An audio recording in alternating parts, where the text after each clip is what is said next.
দর্শন নিয়ে লিখা আমার একটি কবিতা। লাইক কমেন্ট শেয়ারের মাধ্যমে বলে যাবেন কবিতাটি কেমন হলো। কবিতা: দর্শনের কারণে অকালে ঝরে গেল শিশুদের প্রাণ। কবি হাবিবুর রহমান হাবিব। দর্শনের কারণে অকালে ঝরে গেল আসিয়া, ময়না ও লামিসার মতো শিশুদের প্রাণ। মানুষরূপী কিছু হাইওয়ান জানোয়ারের দর্শনের লালসা শিকারের কারণে আসিয়ার দর্শন ধামাচাপা হয়ে যায় ময়নার দর্শন বর্বরতা।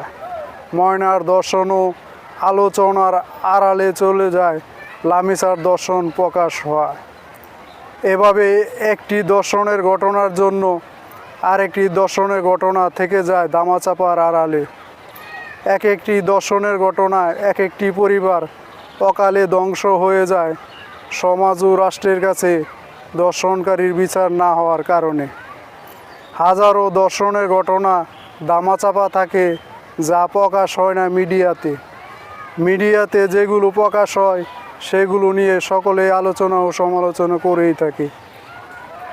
কোনো দর্শনকারীর প্রকাশ্য শাস্তি হয় না 92% মুসলিম প্রধান দেশে, যার কারণে হাজারো দর্শক উৎসাহ পায় সমাজ ও রাষ্ট্রে ইসলামী শরীয়ত অনুযায়ী সঠিক বিচার না হওয়ার কারণে।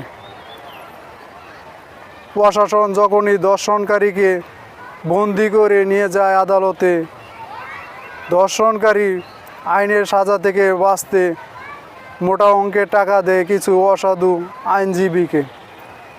কিছু অসাধু আইনজীবী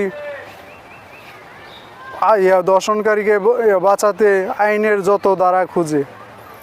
হাবিব বলে, মানবতা আজ দর্শিত দর্শকের মোটা অঙ্কের টাকার ক্ষমতার কাছে। কিছু অসাধু প্রশাসনিক কর্মকর্তা মোটা অঙ্কের টাকা খেয়ে দর্শনকারীকে সহজে জামিনে দিচ্ছে ছাড়া। ধিক্কার জানাই সমাজ ও রাষ্ট্রের কিছু বিচারকের বিচার ব্যবস্থাকে।